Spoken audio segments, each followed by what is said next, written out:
Bien, bueno, como les decía, hoy arrancamos con el tercer tipo de ecuaciones, que son las derivadas parciales, que son las ecuaciones elípticas, cuyo ejemplo paradigmático es la ecuación de Poisson, que a diferencia de los problemas anteriores, es una ecuación que no hay evolución temporal, o sea, es un problema de valores de contorno. La ecuación de Poisson, que ustedes conocen bien de Física 3, ahí es donde se la encuentran por primera vez, luego profundizan sobre ella en Física Teórica 1. En una dimensión, esa ecuación lo que dice es que la derivada segunda de una función dependiente de esa única variable es igual a otra función, que en este caso podría representar una densidad, si φ representa un potencial. Esto en una dimensión sería un dominio entre dos contornos, que podemos indicar con 0 y L mayúscula, y las condiciones de contorno, bueno, como también saben, voy a poner el punterito, pueden ser condiciones donde uno da los valores de la función en los dos bordes, de Dirichlet o de Neumann, en donde da la derivada normal, en este caso si hay una única dirección es la derivada respecto a la única coordenada, en los dos bordes, o combinación de ambas. Ahora enseguida, o sea, esto vamos a ver que en una dimensión queda bastante sencillo, y enseguida cuando pasemos a más de una dimensión, que es donde lo conocemos, por ejemplo, de F3, cuando aplicamos esto al potencial eléctrico, en dos dimensiones se van a complicar un poco, y ahí entran cuestiones sobre sistemas lineales que van a ocupar esta clase y la próxima también. Bueno, entonces veamos qué pasa. Como les decía, la diferencia es que aquí no hay una variable tiempo, entonces no es una ecuación de evolución temporal,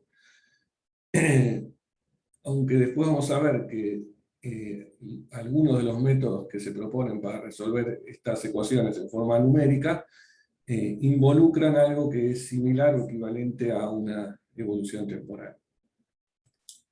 Bueno, como siempre discretizamos, o sea, metemos una grilla. Si la grilla es regular, los puntos de grilla x sub j van a estar dados por j delta x es fijo.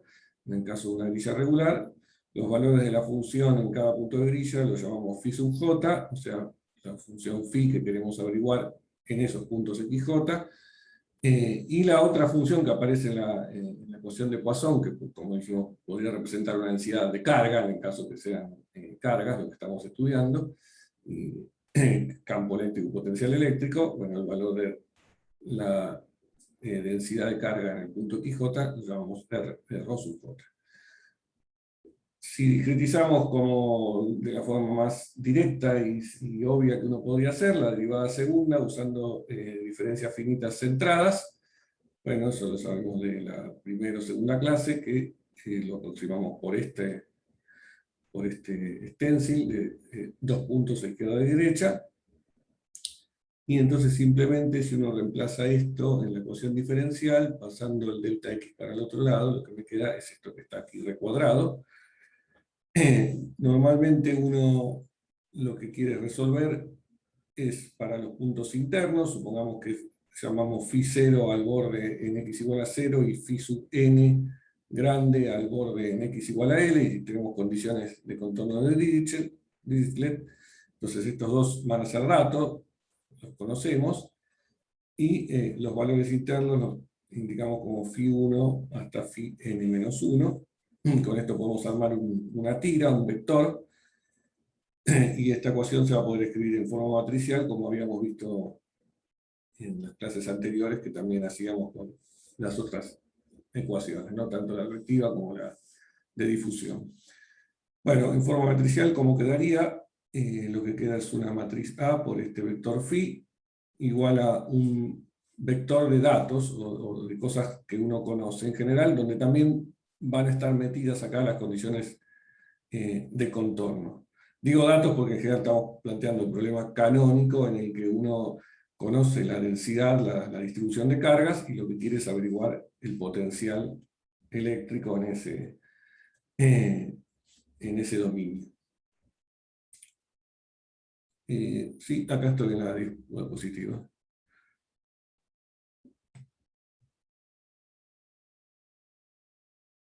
Listo. Ah, bueno. Era para copiar, supongo. Bueno. Bien. Bueno, entonces lo que digo es que esta ecuación, así en diferencias, ¿no? Esta es la ecuación en diferencias de este problema, la ponemos en forma matricial. Es fácil darse cuenta que si uno escribe esto como una tira, como un vector, la matriz involucrada va a ser una matriz de este tipo, tiene -2 en la diagonal, ese -2 sale de este -2, y 1 y 1 en las dos subdiagonales inferior y superior. ¿Sí? Es una matriz de n-1 por n-1, es el número de puntos. Y lo otro que estaba diciendo es que, bueno, esto multiplicado por phi da igual al vector omega, que es lo que uno tiene del lado derecho, en donde acá está involucrada la densidad, el valor de la función dato que uno debería tener en todos los puntos. Eso está metido acá, ¿no? Delta x cuadrado por ρ1, delta x cuadrado por ρ2. El delta x al cuadrado yo lo pasé de lado y lo metí en el vector de datos, ¿no? Podría haberlo dejado del lado de la matriz y escribir otro tipo de matriz donde tiene todo dividiendo delta x al cuadrado. Prefería hacerlo así. O sea, es la normalización que uno elige.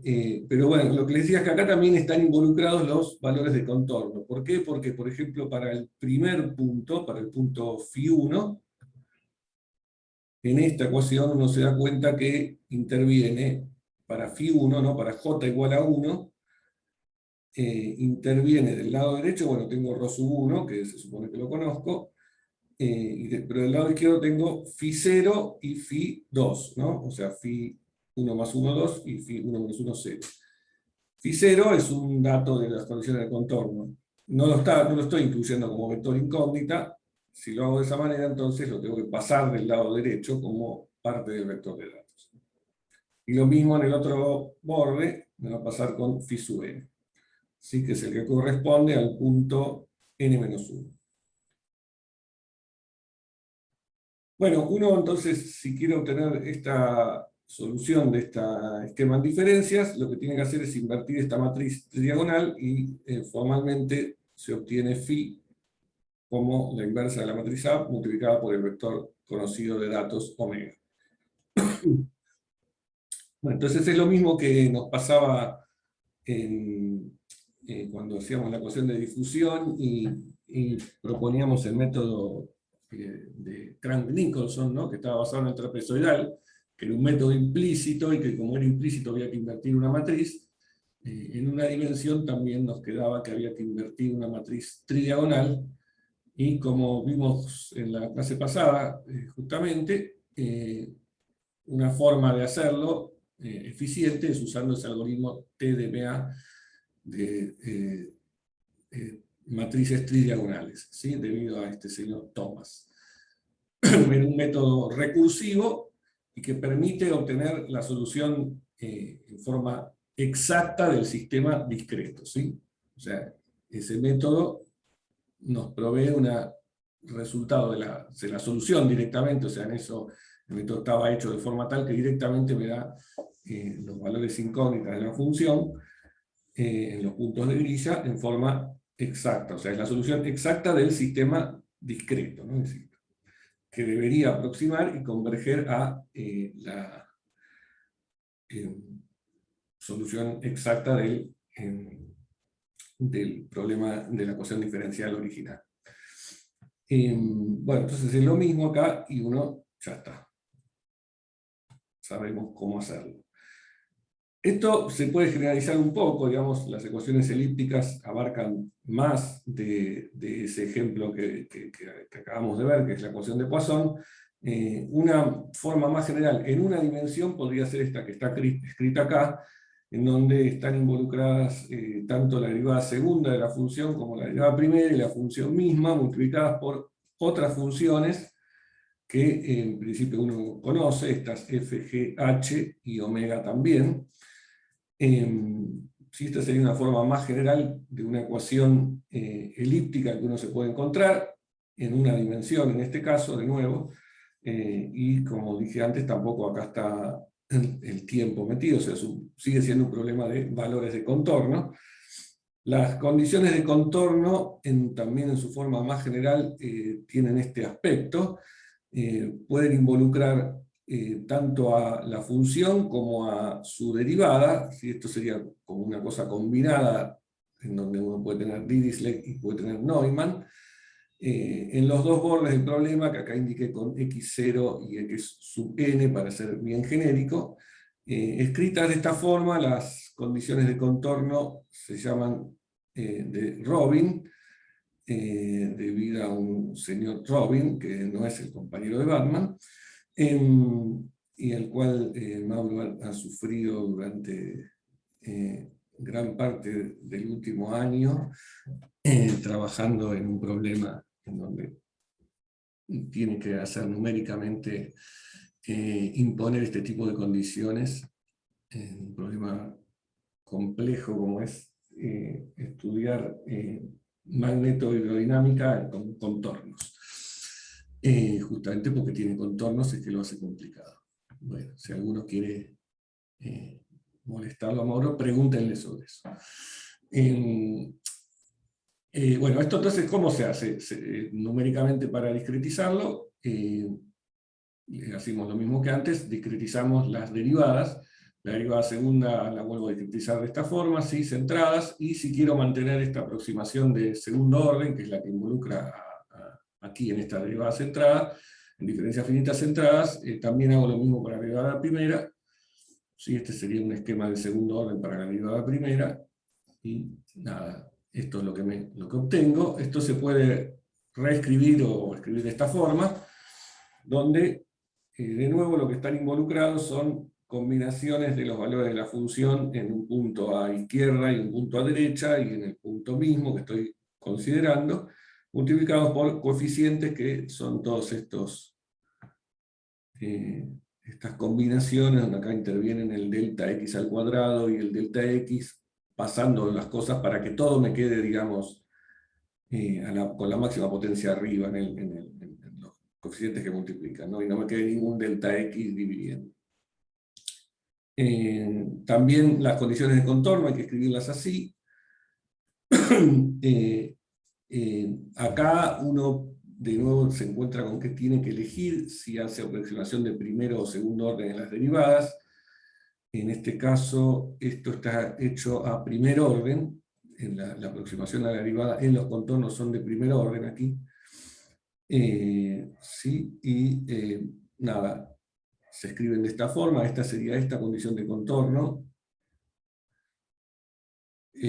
donde se puede interpretar también como esto que está escrito acá, pero con una elección particular de estos coeficientes alfa 0, beta 0 y gamma 0 correspondientes al punto j igual a 0. Pero nada, esto lo que ajusta es parte de los valores que uno va a tener del lado derecho, si plantea esto de nuevo en forma matricial, pero lo que se ve de acá es que cuando uno escribe esto en forma matricial, de nuevo queda una matriz tridiagonal, ¿sí? Capaz que en este caso ya no va a ser simétrica como en el caso anterior, pero sigue siendo tridiagonal y sigue valiendo el algoritmo TDMA, que es válido para cualquier matriz tridiagonal, ¿sí? No hay una exigencia de simetría ni nada por el estilo en este algoritmo. Bien. Bueno, entonces, Perdón, Pablo. sí.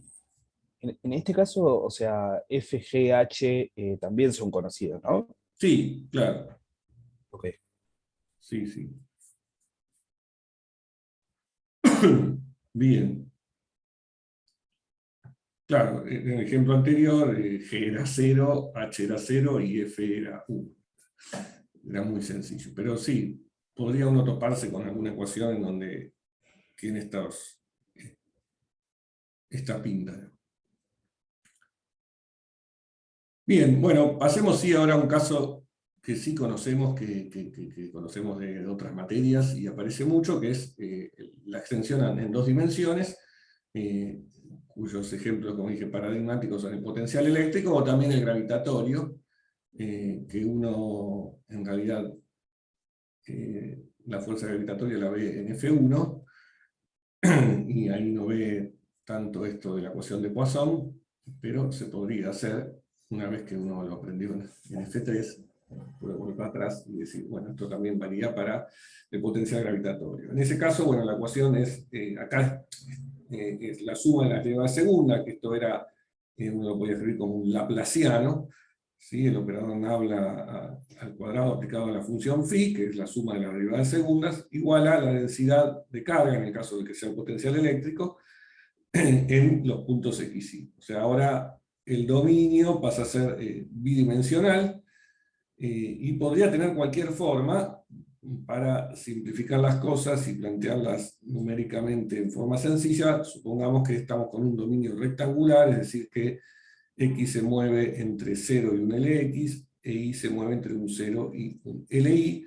Las condiciones ahora van a ser, también pueden ser de Dirichlet o de Neumann, dando los valores de la función phi en los bordes, o su derivada normal en el borde. Ahora la derivada normal, bueno, va a depender de en qué borde estoy. En el caso que estoy en un rectángulo, va a ser la derivada respecto a x o respecto a y, según en qué lado estoy del rectángulo.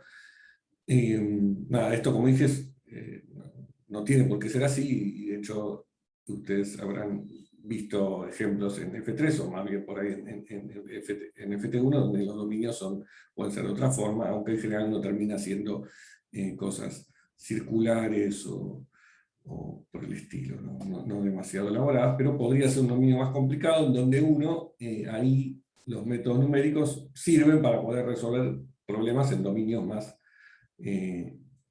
complejos, en los que uno tiene que discretizar. Y bueno, hay toda una historia igual con ese tema de cómo discretizar los dominios,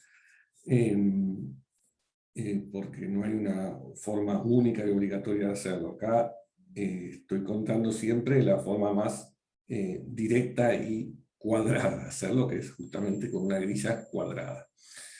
Bueno, en el caso de esta grilla cuadrada, que acá está ilustrado, ya nos hemos topado con estas grillas en X e Y ahora, ¿no?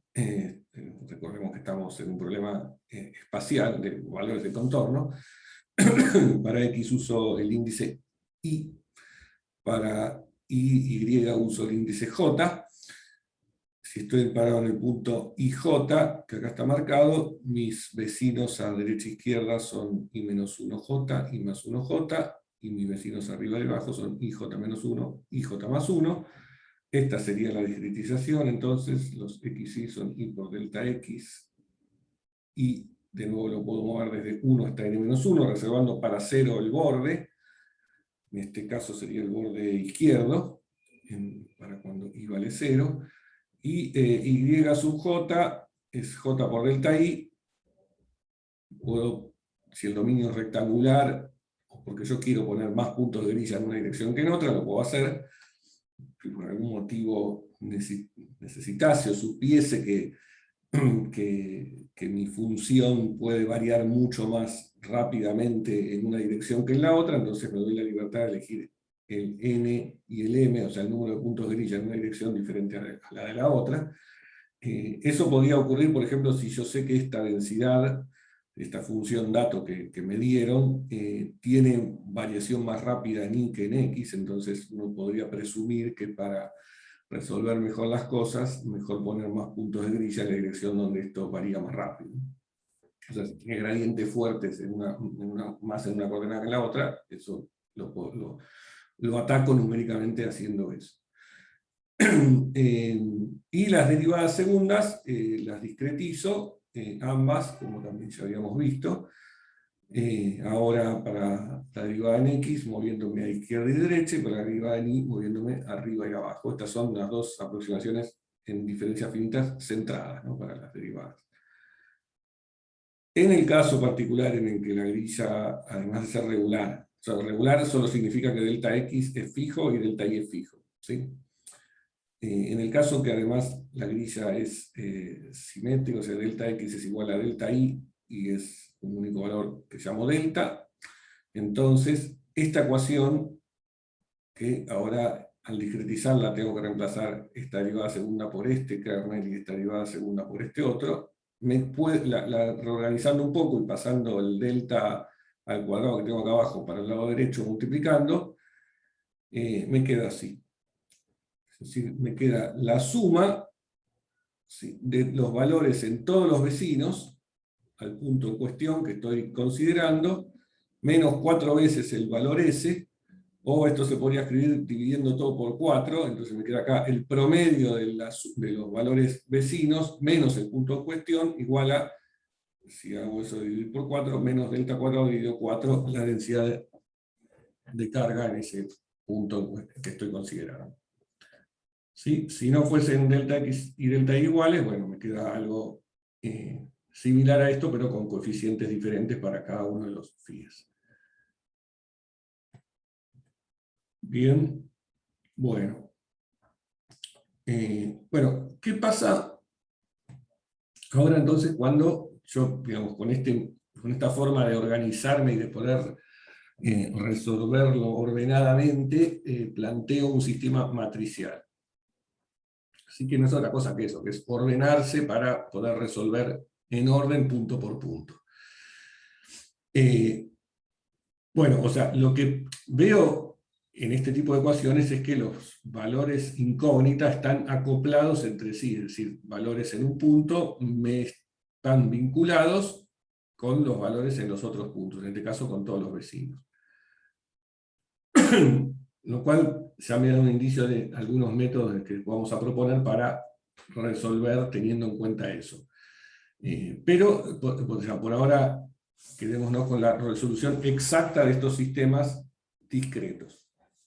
Bueno, si yo pongo ahora los valores en un vector, me pasa como lo que habíamos visto en la clase pasada, creo que fue, ya lo vimos o hace 2 clases, que al ser en 2 dimensiones el problema, si yo los agrupaba en una tira, bueno, tenía que elegir por dónde me movía, digamos, en la tira, para armar un vector largo, que eso dependía, bueno, si yo me movía primero en X y después iba barriendo hacia abajo en Y, o hacia arriba, si empiezo desde abajo, si voy en X, desde Y igual a 1 hasta N-1, barriendo con J igual a 1, salto después a J igual a 2 y barro todos otra vez los puntos en X, perdón. Salto a J igual a 3 y barro todos así, o sea, me voy moviendo de esta forma y los voy poniendo todos estos en un vector larguísimo. ¿Qué dimensión va a tener ese vector largo? Bueno, tantos como puntos en X multiplicado por el número de puntos en Y, o sea, n-1 por m-1. Esa va a ser la dimensión de ese vector. Sí, que acá está escrito de esta forma medio compacta, que pretende esquematizar eso que dije hablando, ¿no? Es un vector que tiene una tira larga con todos los valores barriendo, en este caso moviéndome primero en la dirección X y después en la dirección Y. Bien, bueno, podría elegirlo de otra forma, ir moviéndome primero en Y y después en X, es lo mismo. Bueno, hay que elegir alguna para ordenarse. Entonces, en ese caso, digamos, yo tengo todos esos valores están involucrados en estas ecuaciones. Digo estas ecuaciones porque hay una ecuación para cada IJ, ¿no? Para cada punto IJ uno plantea esta ecuación en diferencias, ¿correcto? Entonces tengo acá también, si tengo una para cada IJ, tengo n-1 por m-1 ecuaciones. O sea, tengo un sistema de ecuaciones lineales, porque son todos los valores de la función no aparecen ni multiplicados entre sí, ni elevados al cuadrado, ni ninguna función nada, directamente es la función. Son ecuaciones lineales a coeficientes constantes, pero que están acopladas entre sí las ecuaciones porque vinculan puntos vecinos entre sí, ¿no? El acople es de puntos vecinos, eso es algo que tiene que ver con, digamos, cómo se está vinculando la información, digamos, que viene de la ecuación diferencial, que es una ecuación diferencial porque se refiere a algo local y que la información entre puntos locales nada, es la que me permite obtener la solución. Si bien todos sabemos que estos problemas, cuando uno los hace de otras formas, por ejemplo con expansión de Fourier o con método de Green, generalmente, tienen esa cosa medio mágica de que los valores del contorno son los que me determinan, digamos, todo lo que pasa adentro. Y de hecho, uno cuando lo plantea de esta forma los problemas, está mezclando información de todos los puntos juntos, ¿no? Pero cuando los plantean diferencias, es como ver la versión local de la cosa, se vinculan solamente puntos vecinos entre sí. Bien, bueno, entonces, esas ecuaciones que tengo acá que me vinculan los puntos, las puedo escribir como, de nuevo, como un sistema matricial, pero ahora esta matriz A que está involucrada acá es una matriz enorme que tiene tamaño n-1 por m-1 al cuadrado, ¿sí? Porque tiene que representar un sistema lineal donde tengo n-1 por m-1 ecuaciones con n-1 por m-1 incógnitas. ¿Sí? Y la matriz es esta que está escrita acá. ¿Sí? Este sería un ejemplo que hice para el caso en el que tuviese n igual a 4 y m igual a 4, o sea, es un caso cuadrado. Entonces los puntos en x y en y son 3, ¿no? Desde 1 hasta 3 iría esto. Los vectores, el vector tira, si son 3 en x y 3 en y, es de 3 por 3 es de 9. ¿Sí? Los vectores son de 9, o sea, el vector largo es de 9 elementos. Y 9 son también las ecuaciones que aparecen acá, ¿no? Porque para cada IJ, que son 9, tengo una ecuación. Entonces la matriz que me queda es esta matriz de 9 por 9, que fíjense lo que pasa con esta matriz. Bueno, la diagonal tiene este menos 4 que salta de acá, ¿no? El menos 4 que aparece acá. Y después aparecen unos en los puntos que sean vecinos al punto en cuestión. Para los vecinos, por un lado, hay vecinos que en la tira esta larga son justo puntos que están uno al lado de otro en el vector. ¿Sí? Cuando me muevo en X, o sea, el I más 1 y el I menos 1 están a derecha y a izquierda del punto en cuestión en el que estoy en este vector largo. Esos serían estas diagonales. Pero después, cuando me muevo arriba y abajo, corresponden a un shifteo de haber recorrido todos los puntos en X primero. O sea, los vecinos en Y están como desplazados. ¿Cuánto? Bueno, una cantidad 3, porque en este caso así elegí esta matriz, ¿no? Este ejemplo. Entonces, acá me aparecen unos en estas diagonales que ya no son las primera y segunda subdiagonal, sino que se saltearon, es decir, se shiftearon.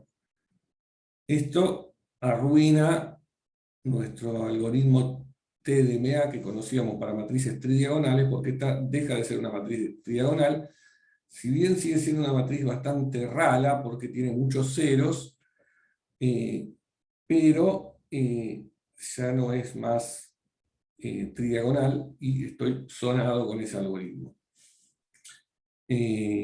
Nada, entonces esta matriz se llama de bandas, así se la conoce en la jerga porque tiene estas bandas, y acá se abre todo un tema de cómo invertir este tipo de matrices, el cual nos va a ocupar el resto de esta clase y parte de la otra. Esto porque básicamente dividí las clases en dos para no hacerlas tan extensas y nada, hacer un poco más llevadero el asunto. Entonces, lo que ahora vamos a ver es un caso aún más general que este, porque digamos, lo que aprendamos para resolver ese caso más general, que uno podría encontrarse en otro tipo de problemas, nos va a servir para resolver este caso, que si bien es un caso particular, como dije antes, lo que vimos hasta ahora, los algoritmos, el algoritmo ese de las matrices trigonales, no funciona.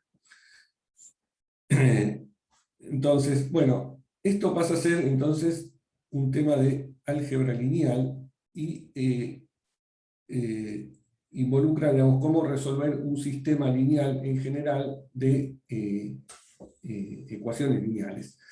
Que ustedes vieron seguramente teoría de esto en alguna de las matemáticas, no sé bien en cuál, y también aquellos que hayan cursado cálculo numérico, me imagino que habrán visto esto en esa materia también, en particular los métodos numéricos para resolver estas ecuaciones, que vamos a ir viendo algunas cosas. O sea, lo que voy a contar acá va a ser un pantallazo, como para tener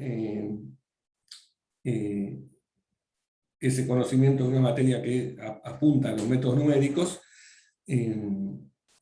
No pretende ser muy extensivo, porque como dije, se abre un mundo grande acá de métodos para resolver estas ecuaciones, este tipo de ecuaciones, que uno se las encuentra en montones de partes de la física. Nada, esto pretende cubrir un poco o hacer un repaso para aquellos que hayan hecho cálculo numérico, para los que no lo hicieron aún, que se lo encuentren por primera vez, y eso, digamos. Y también contarles alguna especie de cosas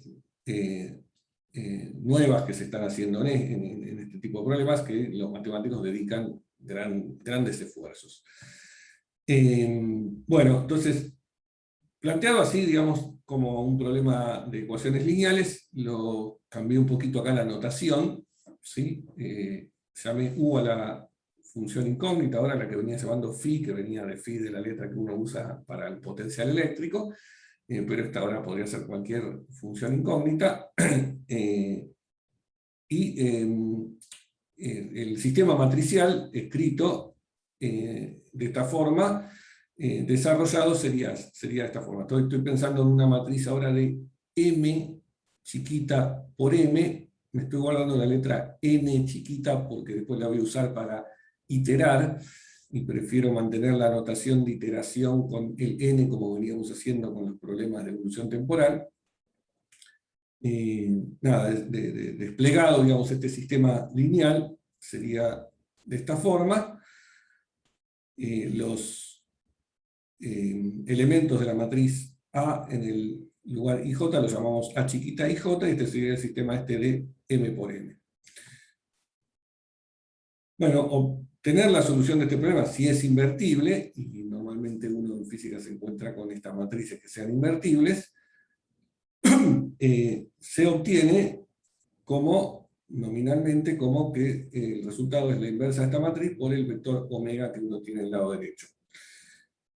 Bueno, una forma que existe para resolver este problema, si el sistema es invertible, lo cual tiene que ver con que el determinante de la matriz A sea distinta de 0, es la conocida regla de Cramer, que me dice directamente que la solución U sub j se obtiene como el cociente de dos determinantes, el determinante de la matriz AJ, que resulta de reemplazar la matriz A, su columna J, por el vector columna omega. Es decir, si tengo la matriz A, que es esta que está acá están los coeficientes, y reemplazo la columna J, la tira, por el vector omega, en el lugar J, hago el cociente del determinante de eso dividido el determinante de A, y eso me da el elemento U sub J. Bueno, cuando uno hace estos determinantes, lo que tiene que hacer es ir multiplicando A1 por el determinante de esto, más A2. ¿Cuántas operaciones involucra esto? Bueno, es cuestión de sentarse un ratito y darse cuenta que eso involucra M factorial operaciones. ¿Sí? Son, digamos, cuando uno dice involucra este número de operaciones, puede ser que involucre 1, 2, 3, 4, 5 veces eso, porque nada, uno hace esas cuentas, pero va sumando por todos los coeficientes, y esas sumas también hay que hacerlas.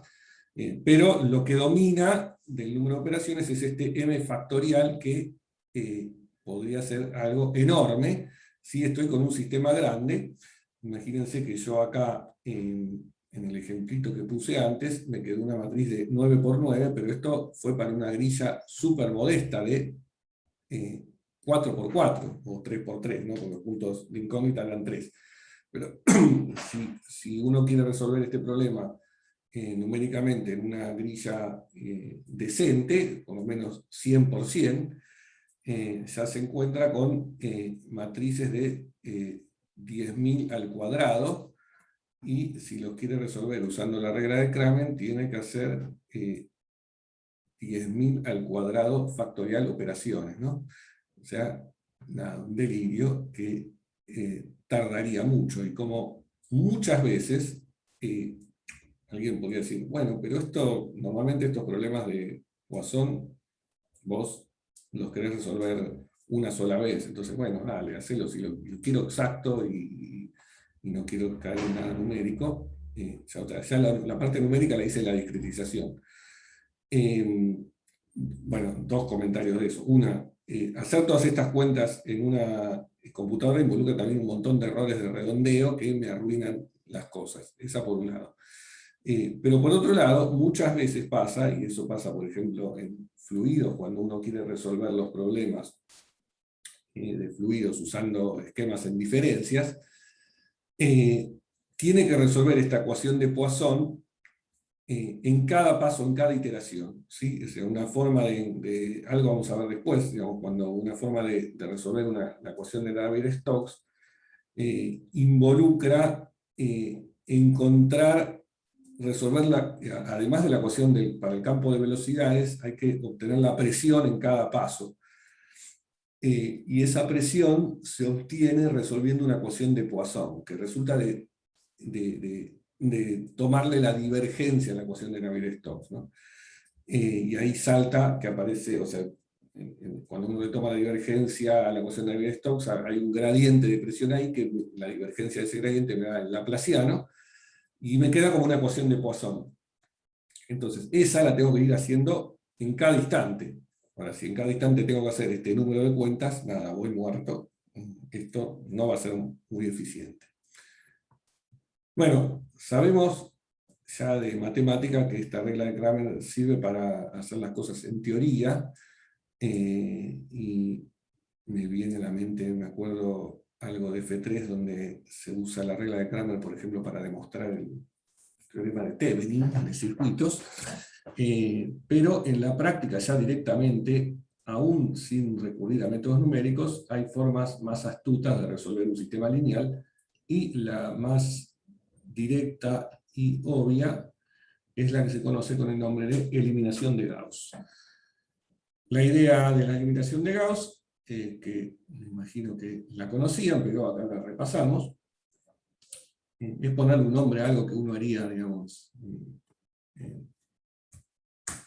en forma casi usando el sentido común. Pero, nada, bueno, iba a decir una tontería.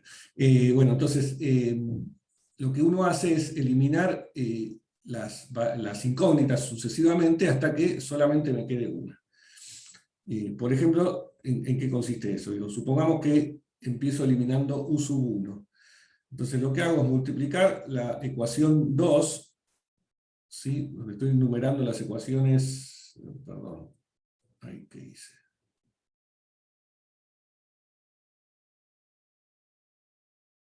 Esta sí.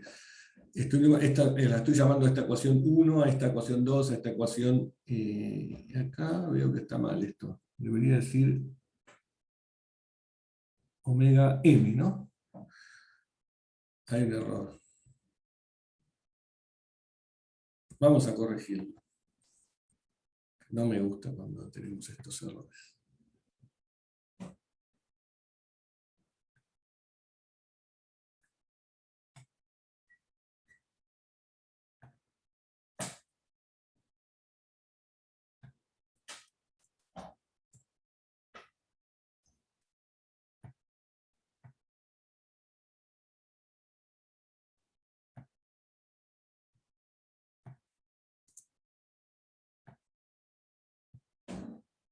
Ahí está.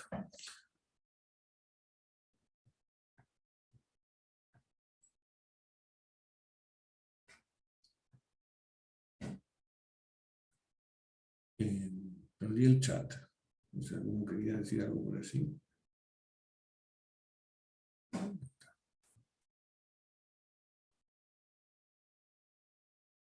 Acá.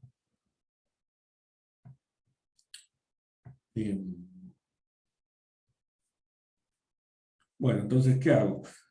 El puntero. Bueno, multiplico entonces la ecuación desde la 2 hasta la número m por a sub 1, 1 dividido a sub i1. Y después la resto de la ecuación 1. ¿Sí? Entonces, cuando haga eso, voy a borrar el primer término de cada una de las ecuaciones, desde la 2 hasta la m, porque justamente al multiplicar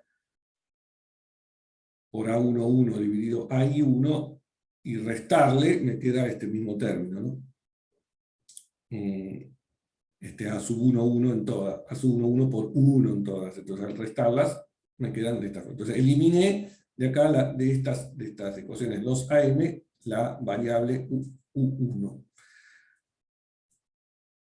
Y me queda esto, acá está escrito bien, sí, acá no me equivoqué. ¿Sí? Donde en general entonces este A' sub IJ resulta ser eso que estaba explicado acá. Lo mismo, y lo mismo tengo que hacer del lado derecho, ¿no? Con el omega prima sub 2 hasta omega prima sub m. Bueno, ahora vuelvo a hacer lo mismo, pero con U sub 2. Es decir, multiplico por la 3 a la m por A sub 2, 2' dividido A sub I2 y la resto de la ecuación 2. O sea, lo hago con todas estas. Esta la dejo, la primera la dejo ahí suelta. Y al repetir eso, ahora, bueno, dejo la 1 como estaba, la 2 la dejo como estaba, las que cambio son la 3 a la m, y llamé a después de ese cambio, llamé a estos coeficientes a sub con 2''. Bueno, y así siguiendo. Si uno hace eso, lo va haciendo eso con todas las variables, hasta la m, va a llegar a una última ecuación en donde me queda solamente una incógnita, que es la u sub m. Entonces de esta obtengo u sub m, y una vez que obtuve u sub m voy a la anterior, en donde estaban u sub m menos 1 y u sub m, saco de ahí u sub m menos 1, y así voy subiendo, subiendo, subiendo, hasta que saco todas.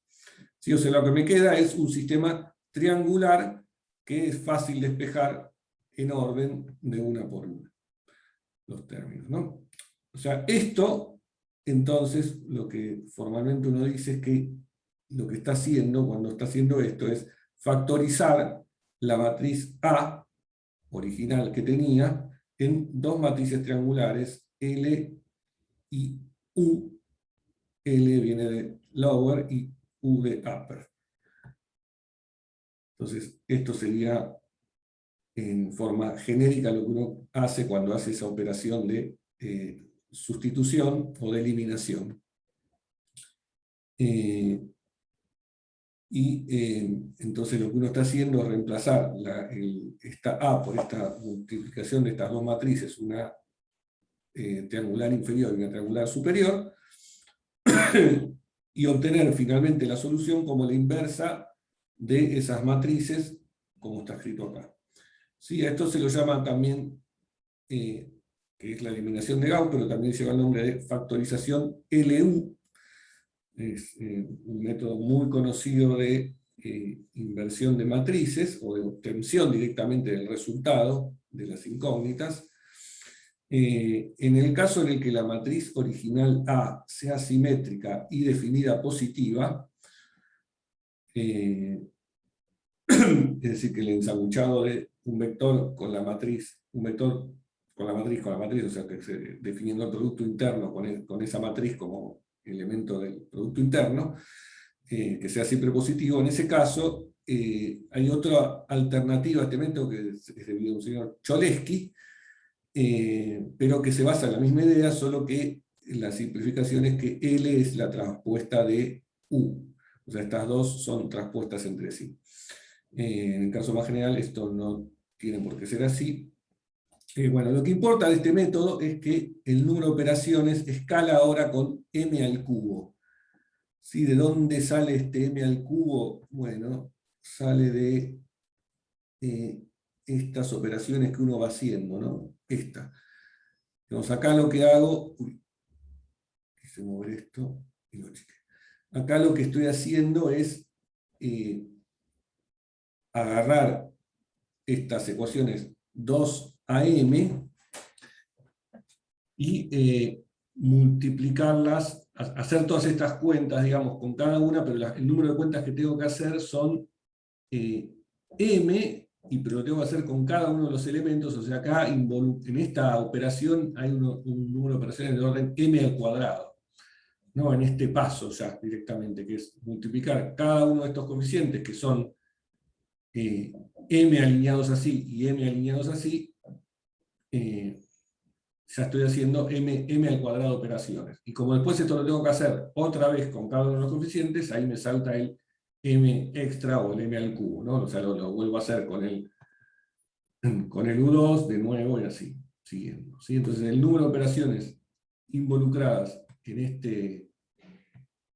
con esta técnica, digamos, de inversión de matrices es m al cubo. O sea, mejoré bastante respecto al m factorial.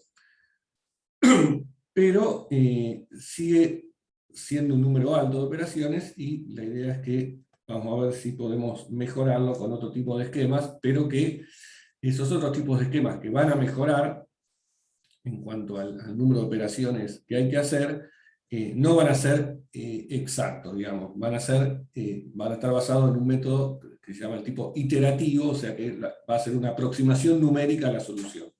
¿Sí? O sea, no sé si queda claro entonces un poco la idea de las dos discretizaciones que uno está haciendo, de las dos aproximaciones numéricas. Primero es la discretización de la grilla espacial que uno mete para aproximar al problema diferencial. Ahí ya involucrada una aproximación numérica, que va a ser tanto mejor cuanto los espaciados de grillas sean más pequeños. Después me queda ese sistema en diferencias y yo lo puedo resolver en forma exacta, que es lo que estamos viendo hasta aquí, y después vamos a empezar a ver en esta clase y después en la siguiente un poco más, métodos que hacen una aproximación numérica para resolver ese sistema lineal al cual llegué.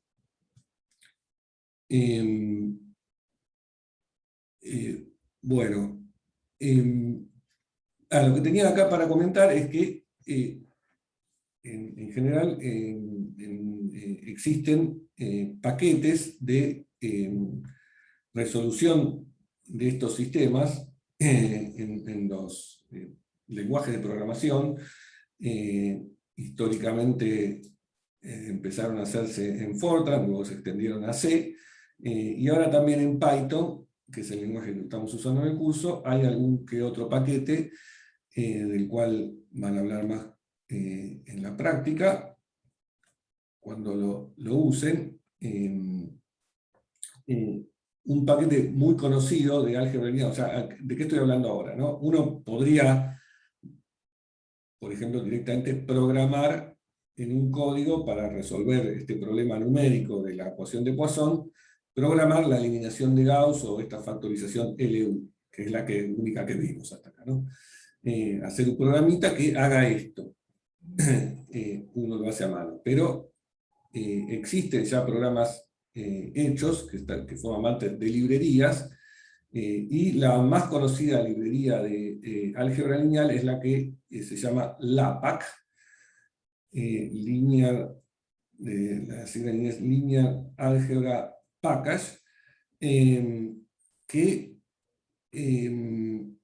es una actualización de otra original que originalmente se llamaba LINPACK, que también el lin viene de lineal, así que no sé, algo que no sé bien qué es lo que cambiaron, pero o sea, esta LAPACK es la actual que se usa y está para Fortran, y nada, pero lo que quería contarles es que esta librería LINPACK, que tiene, además de resolución de ecuaciones o sea, tiene todas cosas de álgebra lineal, además de sistemas de ecuaciones, tiene también para autovectores y distintas cosas. Esta es la que se usa para elaborar una lista de las supercomputadoras más rápidas del mundo. Ustedes saben que las computadoras que se usan para resolver los problemas numéricos fueron evolucionando desde aquellas de la década del 50 a las actuales, en donde se arman computadoras, digamos, sumando, digamos, máquinas individuales. Hoy en día, bueno, cualquier máquina que uno compra para su casa ya tiene adentro varios procesadores. Bueno, estamos hablando de millones de procesadores. Y acá hay una foto de una de ellas, que es actualmente la más rápida del mundo, que es la computadora que se llama Fugaku, que está en Japón. Acá está el link a la página de esa máquina y pueden ir a mirar más información. Ahora me olvidé cuántos procesadores tenía, pero era una monstruosidad. Bueno, ¿qué tiene que ver con esto que estamos hablando nosotros? Lo que les estaba diciendo es que lo que se usa, o el estándar que se usa para medir la velocidad de una computadora o la performance de una computadora, de una de estas supercomputadoras, es una rutina que resuelve un sistema como este, lineal, y se basa en la factorización LU. Eso por lo que miré o averigüé, está basado en esa factorización, y entonces involucra este número de operaciones n al cubo. Lo que hacen es correrlo para distintos valores de m, lo hacen para un valor pequeño que es 100, otro que es más grande, 10.000, corren, digamos, porque eso tiene que ver con distintos esfuerzos que uno le pone a la máquina, con más memoria o menos memoria. Lo corren, miden la velocidad en cuanto resuelve esto la máquina, y eso queda tabulado en algún lado. La forma de medir la velocidad de una de estas supercomputadoras es a través de lo que se llaman los flops, que es el número de operaciones de punto flotante por segundo que hace la máquina. ¿Sí? Eso también aparece a veces en las computadoras hogareñas, si uno lo averigua, aunque la mayoría les dan el dato en megahertz, que es la velocidad del reloj. Bueno, ¿qué es esto, el flop? El flop es operaciones de punto flotante, se refiere a operaciones con números reales, o cómo representa un número real una computadora, que es con un cierto número de bits, o sea, con bytes. Entonces, el número de cuentas, en este caso, si yo invierto una matriz de números reales, ¿no?, entre comillas, que son los que representan la computadora, y la invierto y hago cuentas con esos números, cuantas más operaciones haga por segundo, más rápida es la máquina, ¿no? Obviamente. Bueno, hoy en día se usan estas unidades grandes como el petaflop, que son 10 a la 15, o sea, un 1 seguido de 15 ceros de operaciones por segundo. Y esta máquina, que aquí está su fotito, corre una velocidad, o sea, corre este programa LIMPAC, o sea, la inversión de esta matriz, de este sistema de ecuaciones lineales, en 442 petaflops. Para darse una idea, una computadora hogareña rápida, o las consolas de videojuegos como la Play 4 o la Xbox, tienen velocidades en teraflops, que está bastante bien, son 10 a la 12 flops. Bueno, un petaflops es 1000 veces más, y esta máquina está casi otras 1000 veces más, o sea, casi medio millón de veces más rápido que cualquier computadora que uno tiene. Bueno, se usan en predicción del clima. este tipo de máquinas. Me dio una especie de escalofrío, porque si van a la página acá y leen, dice que se usa para algo de modelos sociales. Y me hizo acordar a un libro que les recomiendo, Multivac. Un libro que les recomiendo, del cual estábamos hablando el otro día en el grupo nuestro de investigación, que se llama Fundación, de Asimov, que es una trilogía que digamos, el hilo conductor inicial de esa trilogía es un señor que se llama Harry Seldon, que hace un modelo matemático, estadístico de la historia, ¿no? Lo llama la psicohistoria, basándose en que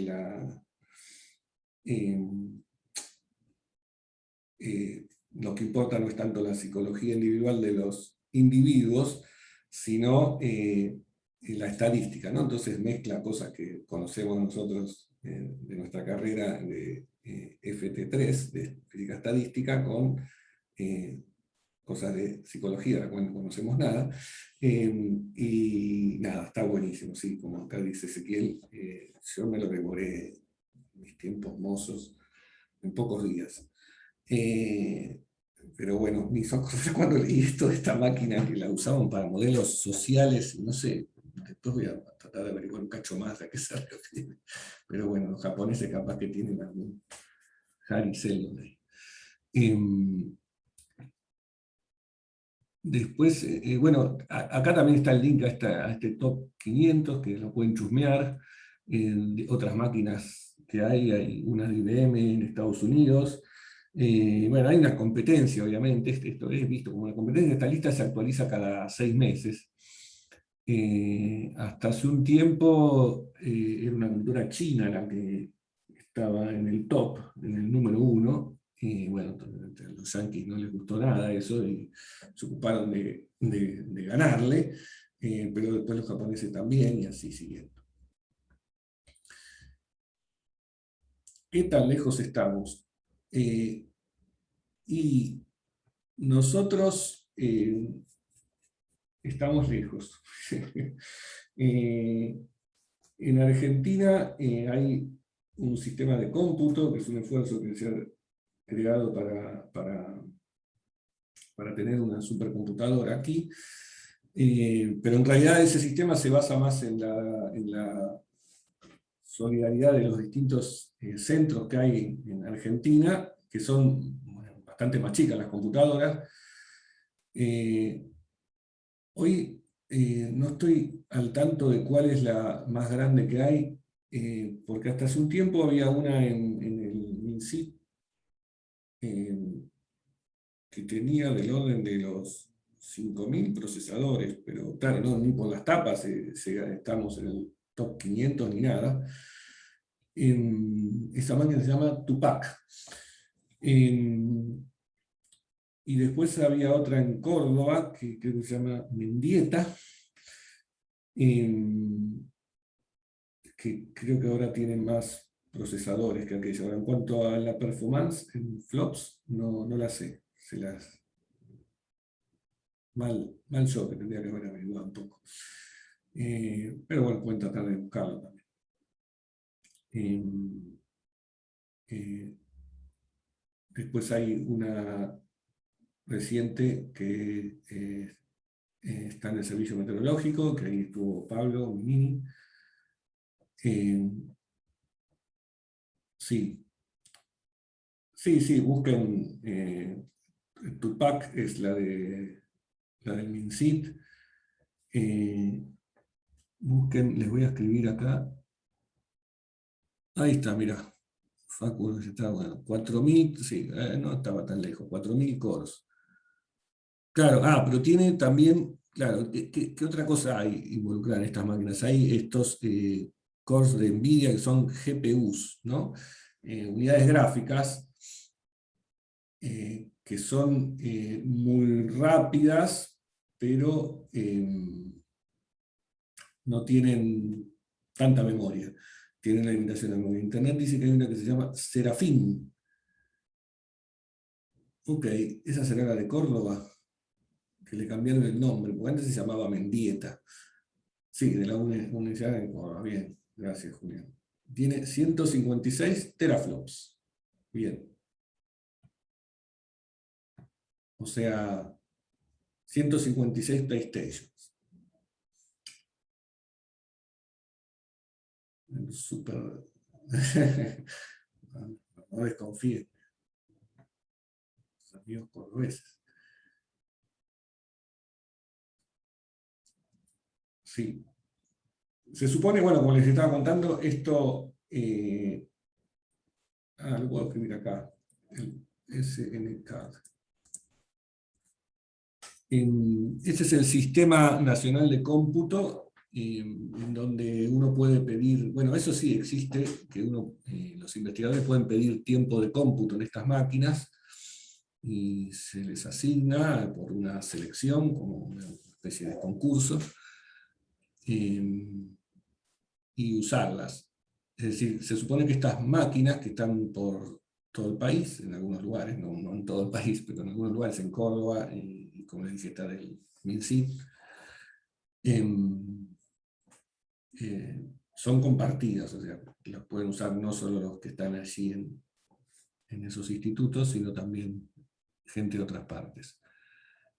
Bueno, así funcionan también las máquinas de afuera, ¿sí? Donde también uno puede aplicar y pedir tiempo de uso de las máquinas. O sea, es como un pedido de un subsidio, que se presenta un proyecto, de decir, bueno, voy a correr tal cosa, la performance de mi código es tal y tal, si está bien hecho y bien escrito, a uno le dan tiempo de uso de esa máquina, que se mide en horas CPU de uso, y ese tiempo después uno tiene que usarlo con eficiencia.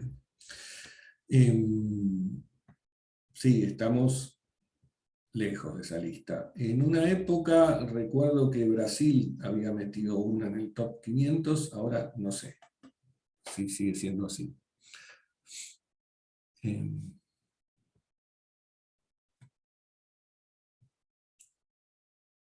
Bueno.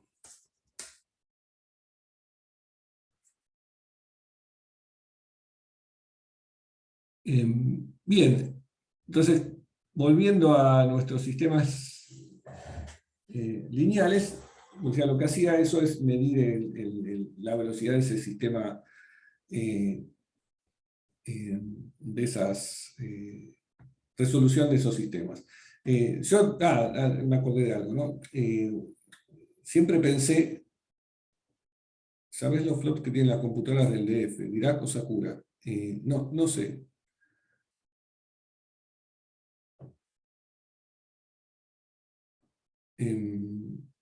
No sé.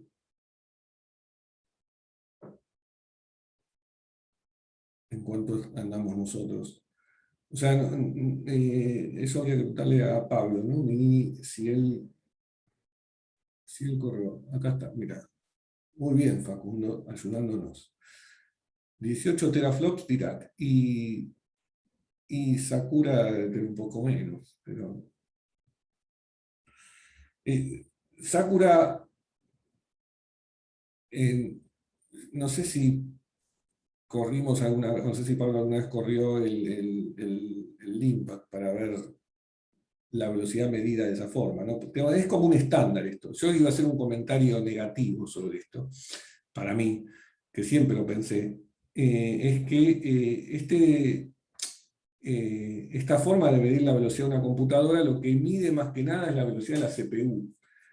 De hecho, uno podría hacer una cuentita en base al número de procesadores que tiene y la performance que tiene un procesador, de cuánta sería en teoría la performance en flops que tiene la máquina. El Limpak lo que hace es correr un programa para medirlo directamente, ¿no? Miden el tiempo que le demora hacerlo y con eso sacan la cuenta. Sabiendo el número de operaciones involucradas en la resolución del sistema lineal, listo, el tiempo que tarda, dividen el número de operaciones por ese tiempo, y ahí sacan los flops.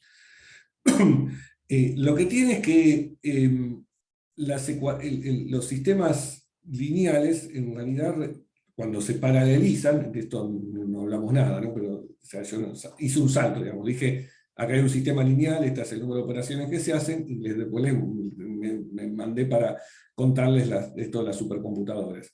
Bueno, cuando uno usa una de estas supercomputadoras, lo que tiene que hacer es paralelizar su programa. Y el estándar hoy en día es usar estas librerías de paralelización que se basan en memoria distribuida, que es distribuir el trabajo entre varios procesadores, que después, de alguna forma, en alguna parte se tienen que comunicar entre sí para pasarse, por ejemplo, en un problema en diferencias finitas, si uno lo resuelve en paralelo, piensen un ratito, digamos, uno resuelve un problema en diferencias en paralelo. Por ejemplo, este es la ecuación de Poisson. Volvamos a un grafiquito para ilustrar algo más. Acá tengo una grilla, acá sí. Bueno, esto es justo lo que iba a contar ahora, pero de los métodos iterativos, pero correcto. Supónganse que uno quiere resolver un problema en una grilla de este tipo, ¿no? En XY. Entonces, si lo quiero hacer esto en forma paralela, lo que podría hacer es dividir mi dominio, mi región, en bloques, ¿sí? Que cada procesador se encargue de uno de estos bloques, ¿no? Sería una forma de divide y no necesito decirlo así, pero divide, o sea, divide el trabajo y que todos, cada uno haga una tarea, ¿no? La idea de Richardson, que contamos en la primera clase, esa visión que tuvo de una computadora paralela. Ahora, fíjense lo que pasa cuando uno hace eso. Está bien, resuelvo en cada parte por separado, pero hay algunas partes que me involucran a datos que tengo en un procesador o en otro. Podría hacer estas como celdas fantasmas de guardar más, pero siempre en alguna parte voy a necesitar la información de algún vecino para poder hacer la cuenta del lugar que yo estoy haciendo. Entonces, además de hacer cuentas cada uno por separado, en algún momento se tienen que intercambiar información. En eso se basa esta librería que se usa para este tipo de supercomputadoras, que se llama MPI, Message Passage Interconnect. MPI, lo escribo acá.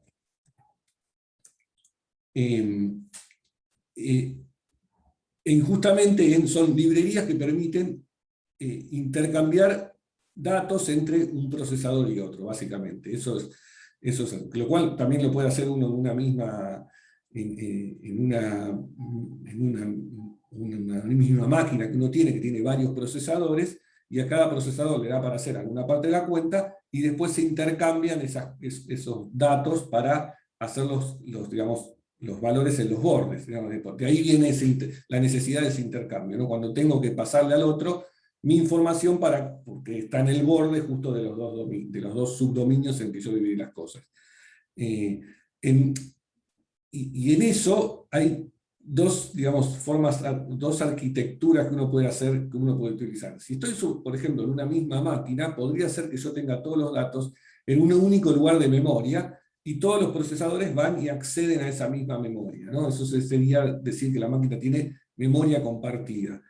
Pero también podría pasar que cada máquina individualmente tiene su memoria, o cada procesador tiene acceso a una parte de la memoria, y tienen que intercambiarse esos datos pasándose lo que tienen cada uno en su memoria, ¿no?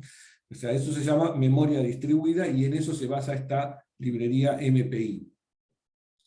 Entonces, en estas máquinas, estas máquinas en paralelo, ese intercambio de información lleva también un tiempo, ¿sí? Porque hay que pasarse el mensaje.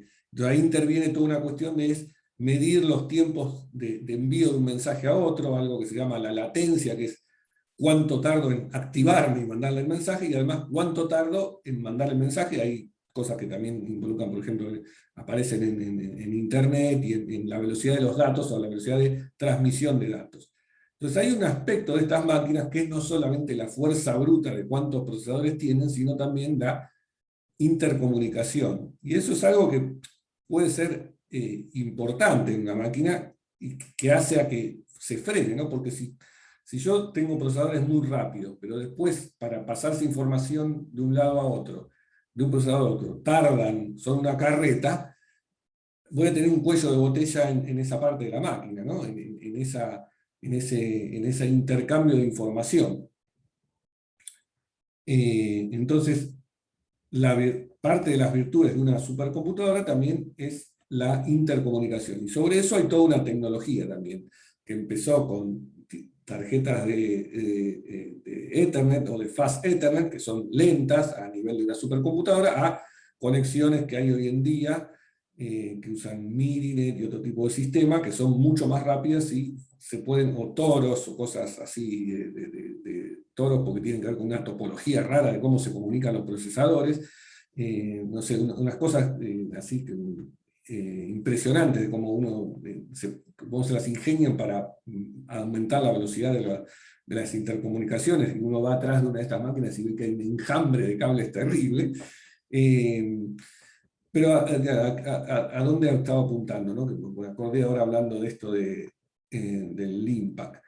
El LINPACK se basa en una paralelización en donde la información que necesito es de primeros vecinos. O sea, necesito solamente comunicarme con el procesador que tengo al lado y con el que tengo a derecha e izquierda, podríamos decirlo así, para hablar mal y pronto, ¿no? O sea, tengo un dominio y solamente necesito el valor del dominio que está al lado. O arriba y abajo, o sea, los 4 que tengo así cercanos. Entonces, eso sí ya involucra cierto tiempo de pérdida en pasarse esa información, pero no tanto, no exige tanto la intercomunicación entre los procesadores como en un caso donde necesito la información de todos los procesadores, o sea, lo que sería un all-to-all, que es necesito datos de todos los procesadores. ¿Cuándo podría ocurrir eso, que yo necesite información de todos los procesadores?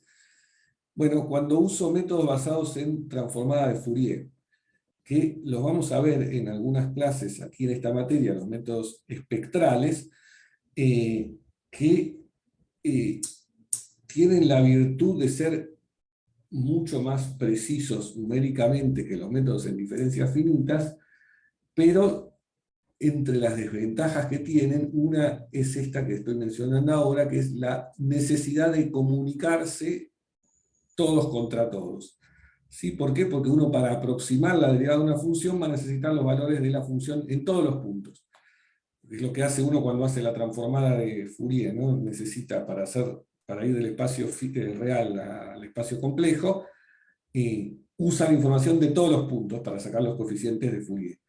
Entonces, numéricamente eso también uno lo tiene que hacer cuando hace esas transformadas, y para aproximar las derivadas con esas transformadas. Y las máquinas, cuando uno las paraleliza, eso redunda en que necesita información de todas las máquinas entre sí, que todas se intercambien información.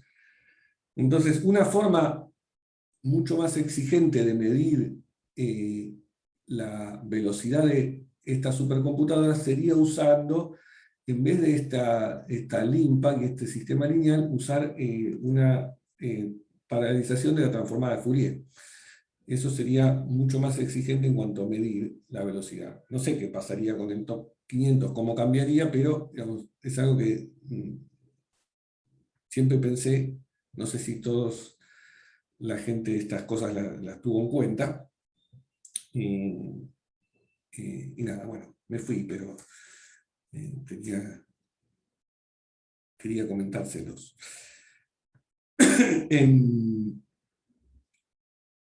No sé si se entendió igual todo lo que dije. Si no me preguntan, porque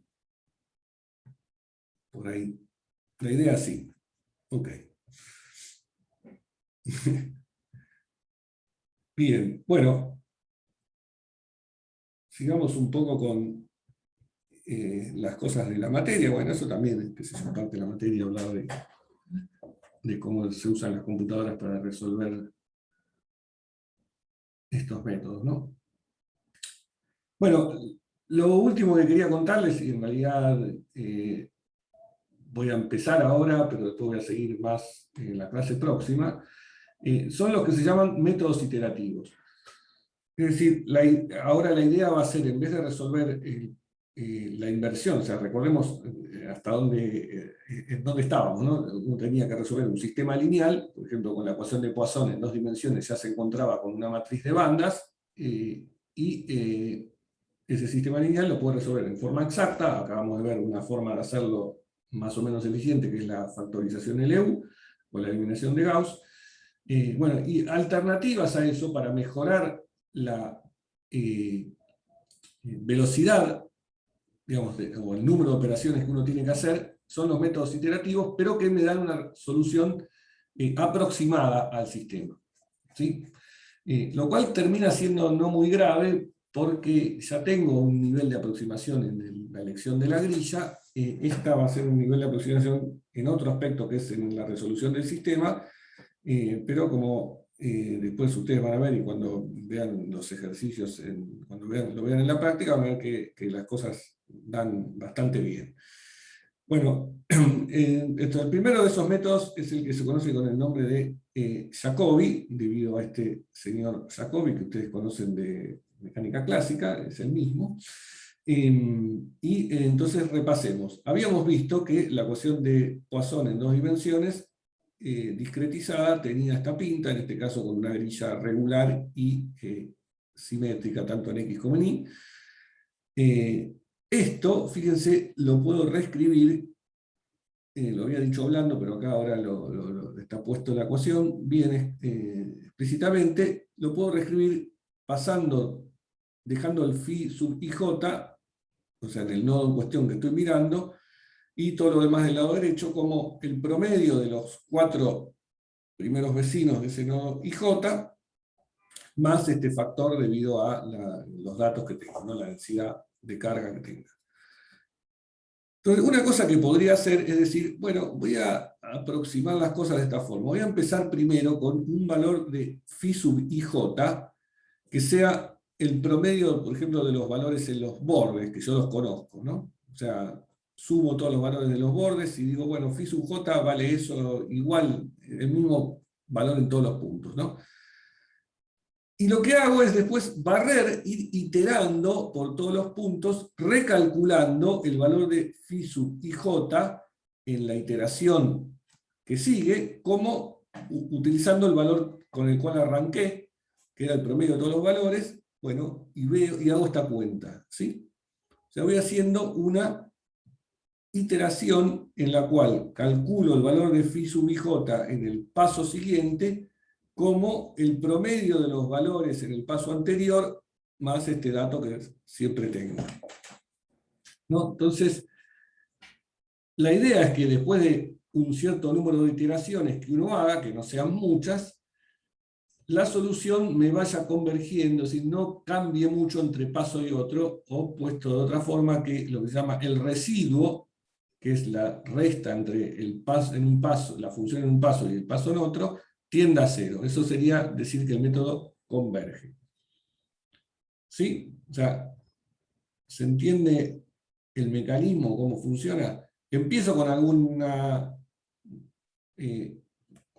valor inicial que yo adivino y que, qué sé yo, o sea, podría poner cualquier cosa, pero para poner algo sensato podría arrancar, como dije, por el promedio de los valores que conozco en los contornos, y después voy iterando punto por punto, haciendo esta cuenta en cada punto, ¿sí? En donde tengo en cuenta ese valor inicial con el cual arranqué, ¿sí? Si empecé en el n igual a 0, que sería el caso inicial, de ahí salto al valor phi1, phi supra 1, digamos, como esta cuenta que está acá. ¿Sí? Esto se llama así, se llama método de Jacobi, y la idea es que uno, al hacer un cierto número de iteraciones que no sean muchas, converja a la solución. Bueno, fíjense que el número de pasos que tengo que hacer en una iteración, ¿cuánto es?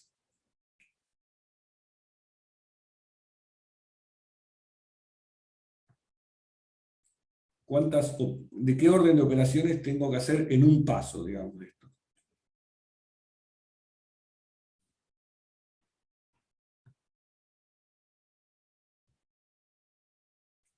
M por M, perfecto, claro, ¿sí? Digamos, si con la notación que veníamos teniendo antes, si tenía n menos un punto de grillas en X y m menos un punto de grillas en Y, es n menos 1 por m menos 1. ¿Sí? O, como acá dice Valentín, si llamo a eso m chiquita, es m por m. O sea que en una iteración hago m al cuadrado pasos. Si las iteraciones son pocas, ¿sí? En 2 o 3 iteraciones más o menos converjo, o en 10, termino haciendo por ahí 10m cuadrado operaciones, que es mejor que m al cubo, ¿no? O sea, bajé un orden. Si m es 10.000 o 10 millones, bajé un montón el número de cuentas, porque hacer 10 por 10.000, que sería 100.000, es mucho mejor que hacer 10.000 por 10.000 por 10.000.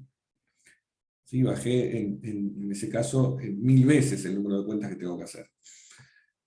De ahí radica la utilidad de estos métodos. Bueno, y fíjese una cosa, ahora al verlo de esta forma, como una iteración, este n, por eso yo me había reservado la letra n chiquita para eso, no entendí por qué es m cuadrado y no simplemente m. Depende a quién llames m. M en este caso es el número, m es, para. O sea, está bien, yo entiendo que tenés que hacer la cuenta para cada punto de grilla. Claro, exactamente. Acá está como, justo iba a escribir eso. Sí, sí, como lo que vos escribiste, Joaquín. Sí, vos escribiste esto. M es igual a n menos 1 por m menos 1, exactamente, sí. Ah, no, no, no. No, no, por eso decís, ¿por qué es m cuadrado? No, no. Claro, no, no, lo que Valentín llamó m es, él llamó m igual a n menos 1. Y supongamos que además n es igual a m. Supongamos eso, ¿no? Entonces, ahí hacer n por m, el menos 1 no importa, es igual a m al cuadrado. Esto. Me parece que es un tema de nombres. Sí, el número de operaciones, como vos dijiste, Joaquín, es el número de puntos de grilla que tengo. ¿Sí? En una iteración, el número, porque tengo que barrer esto para cada punto de grilla, y tengo que hacer esta cuenta. También acá alguien me dirá, bueno, hay 3 sumas, qué sé yo, no importa eso. Eso cuenta como, no afecta al orden, ¿no? Sí, ok, sí, ahí se entendió. Sí, es notación, a veces uno llama cosas pero claro, creo que Valentín dijo m al cuadrado porque venía del m de acá, ¿no? Del m al cubo que era acá, donde m era el tamaño de ese sistema, por eso. Claro, claro. Bien.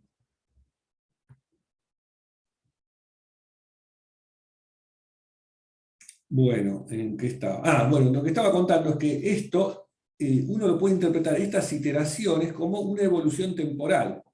De hecho, esto se puede poner en forma explícita, haciendo la cuentita de a qué evolución temporal equivale, ¿no? Supónganse que uno tuviese esta ecuación en derivadas parciales, en diferencial en derivadas parciales, que es d phi a dt igual a nu por el laplaciano de phi más nu por una rho de xi. Bueno, en el estacionario, o sea, a tiempo infinito, si esta solución converge a una solución estacionaria, lo que diría es que ya no depende más del tiempo en ese estacionario, la derivada la aproximo por cero, la derivada temporal la aproximo por cero, entonces me queda esto igual a cero, ¿no? De phi a dt igual a cero, o sea, laplaciano de phi igual a menos rho. Entonces puedo pensar que esta ecuación, la ecuación que estamos considerando ahora, la ecuación de Poisson, es la solución estacionaria de este problema de evolución temporal. Ahora, este problema de evolución temporal, ¿cómo lo podría resolver numéricamente? Bueno, una forma sencilla es plantear un Euler adelantado para la derivada temporal, como está escrito acá. ¿sí? En donde escribo phi sub ij en el paso n+1 menos phi sub ij en el paso n dividido el intervalo de tiempo. Estoy suponiendo un problema bidimensional, ¿no? En donde tengo coordenadas x e y, por eso tengo ij. La derivada segunda la escribo como en derivadas centradas, tanto en x y en y, entonces me queda la suma de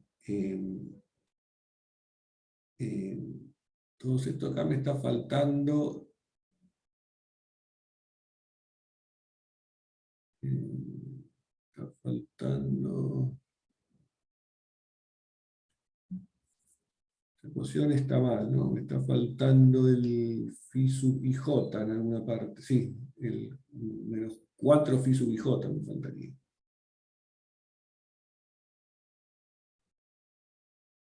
¿No?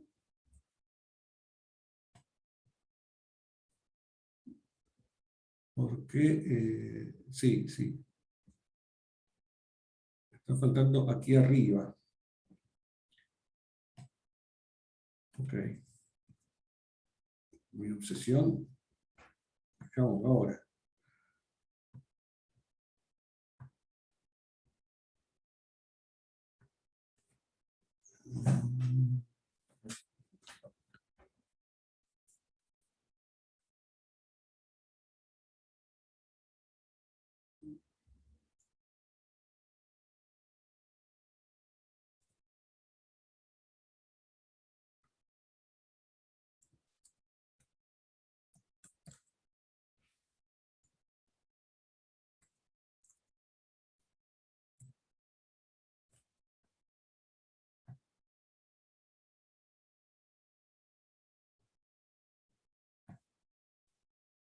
¿No está incluido con el phi ij de la izquierda? No, no, porque ese phi ij de la izquierda está acá, sale de la derivada temporal. Así que no.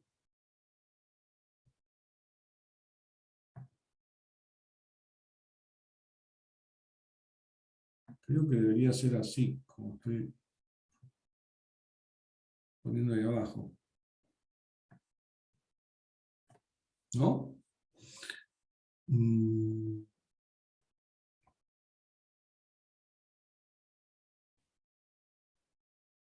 Sí, yo creo que sí. Entonces, eso que me cambia respecto de esta, de la que está acá abajo. Eso me cambia que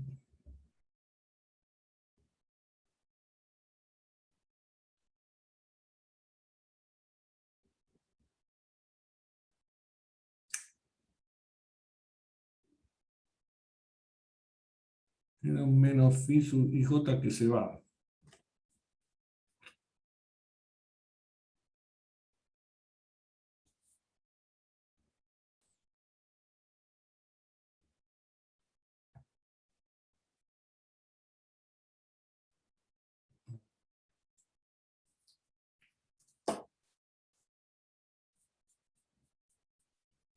Claro, pero no sé si es que se va porque... Perdón, se va porque queda el de la izquierda, cuando vos pones la condición CFL, entonces lo pasas sumando y te queda un menos phi j y se suma con el phi jn, y me parece que se van los dos. Ah, ok, si impongo esto que recuadro acá. Si impongo, Claro, claro, si pido esto, está bien. O sea, esta está mal. Va esta. ¿No? Y esta queda bien si pasa esto. Es así.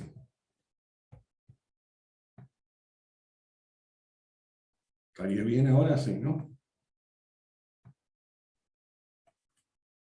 Claro, claro, claro, sí, ahí funciona. Bien, estaba mal en la que tenía antes acá, esta intermedia, digamos. Bueno, entonces lo que queda es esto, si hago esta lección, o sea, nada, esto lo decido yo, que tomo el paso temporal con esta especie de CFL, así lo habíamos llamado también en las parabólicas, ¿no? Si elijo el paso temporal de esta forma, me queda exactamente, ¿qué cosa? Me queda el mismo esquema del método de Jacobi, ¿no? Entonces, esto que está escrito acá es la misma ecuación que tengo acá, que tenía antes, que es el método de Jacobi. O sea, el método de Jacobi, entonces, es equivalente a resolver un problema de evolución temporal en el cual itero hasta encontrar la solución estacionaria, que es justamente la solución del problema que yo quería resolver. Entonces, esto está bueno porque me hace volver, digamos, a cosas que venía haciendo antes de las ecuaciones en derivadas parciales con la variable tiempo, ¿no? Un problema de evolución. Y la idea de convergencia del método coincide con la idea de convergencia que tenía antes de los problemas de evolución temporal. Bueno, con estas correcciones, ahora después puedo subir la versión bien. Y nada, bueno, con esto ya termino hoy. Y seguimos la próxima con más de estas cosas. Vamos a ver un poco más formal todo esto, la clase próxima con notación matricial y un poco el tema de cómo analizar esto de los residuos, de esta diferencia entre una iteración y otra y las tasas de convergencia de los distintos métodos, ¿no? Este es el primer método que vemos, vamos a ver un par más. Y también les voy a mencionar algunos de los que es más actuales que se usan. Muy bien.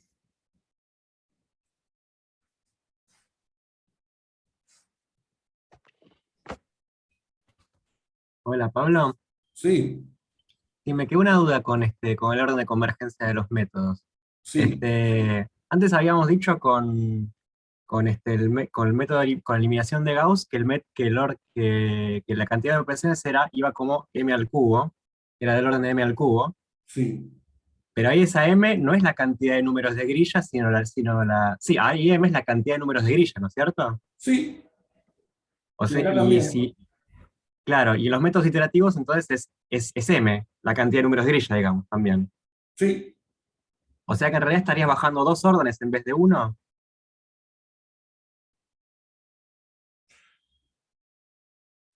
correcto, sí. Sí, pará, a ver. Ahora me mareé. M era la dimensión de la matriz.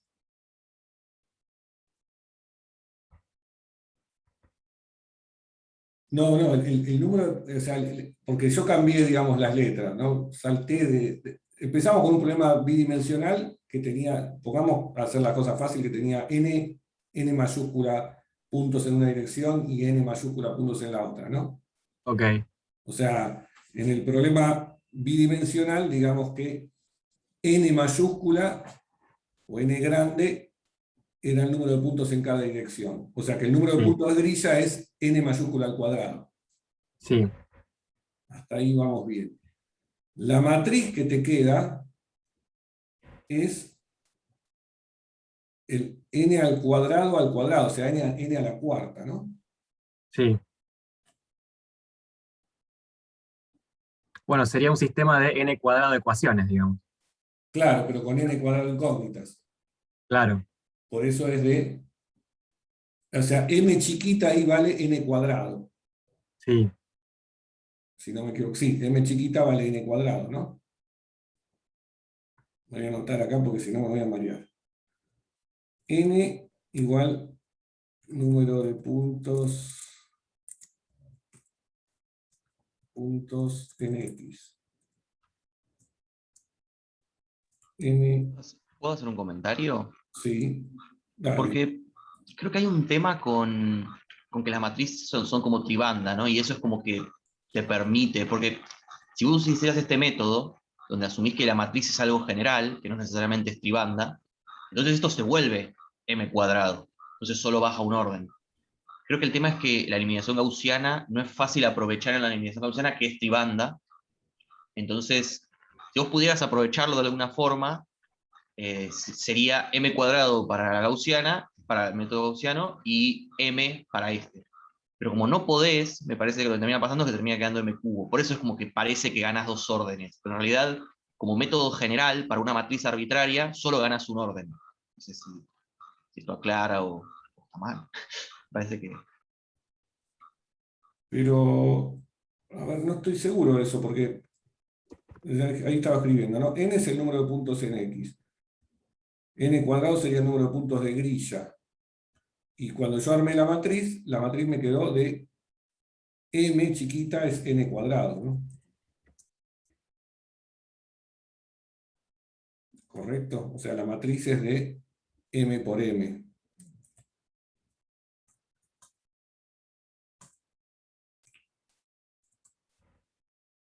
¿Por qué me queda una matriz? ¿Por qué llame M chiquita N cuadrado? Porque son N cuadrado incógnitas y N cuadrado ecuaciones.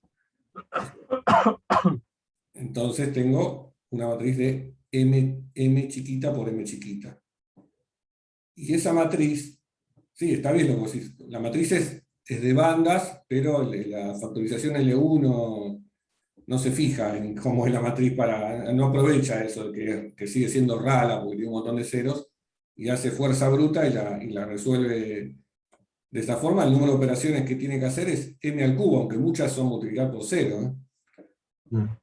Pero las cuentas que hace es m al cubo.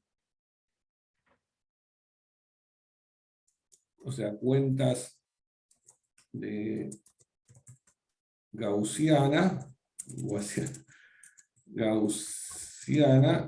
es m al cubo.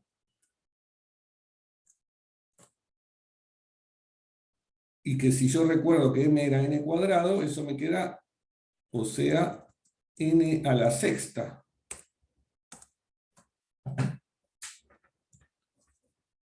¿No? Porque m era n al cuadrado.